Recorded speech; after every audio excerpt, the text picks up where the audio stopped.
அத்தாச்சி, நான் சொல்றேன்னு தப்பா நினைச்சுக்காதீங்க.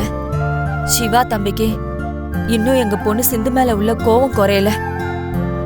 அதே மாதிரி மகா அத்தாச்சி ஸ்னேகா தான் என் வீட்டுக்கு மருமகளா வரப்போறான்னு உறுதியா சொல்லிட்டு போறாங்க. அத நினைச்சாதான் என் மனசுக்கு ரொம்ப திக்கு திக்குன்னு இருக்கு. அந்த கவலையே உங்களுக்கு வேண்டாம். சிவா சிந்துவுக்கு எந்த குறையும் இல்லாம பாத்துப்பான். அதுக்கு நான் பொறுப்பு. அதே மாதிரி சிந்துவும் பைரவியும் மட்டும்தான் என் வீட்டு மருமகளுங்க. அத யாராலையும் மாத்த முடியாது. மகா ஏதோ கோவத்துல அப்படியெல்லாம் சொல்லிட்டு போறா. அத பத்தியெல்லாம் நீங்க கவலைப்படாதீங்க.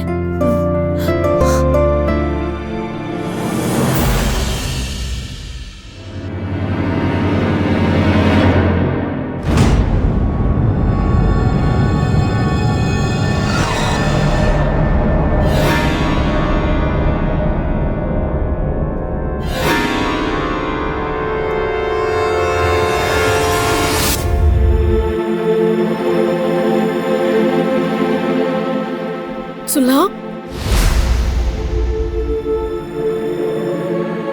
அக்கா, என்ன ஆச்சுரா? ஏன் ஒரு மாதிரியா இருக்க? நான் போய் சொல்லிட்டேன்னு அம்மா என்னை திட்டிட்டு போயிடுச்சு.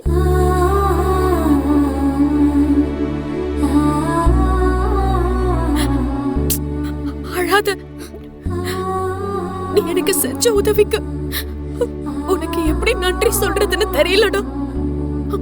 நான் கும்பிடுற சாமிதே உருவத்துல வந்து எனக்கு உதவி பண்ணிருக்குடா. சொல்லா, இந்த ரகசியம் நமக்குள்ள மட்டும்தான் இருக்கணும். யாரு கேட்டாலும் நீ சொல்லக்கூடாது. எனக்கு சத்தியம் பண்ணி கூட.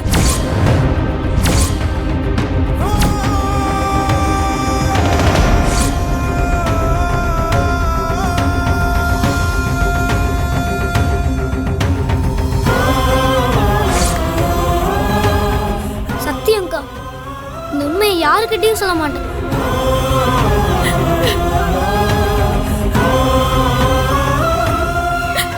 இது போதும்டா,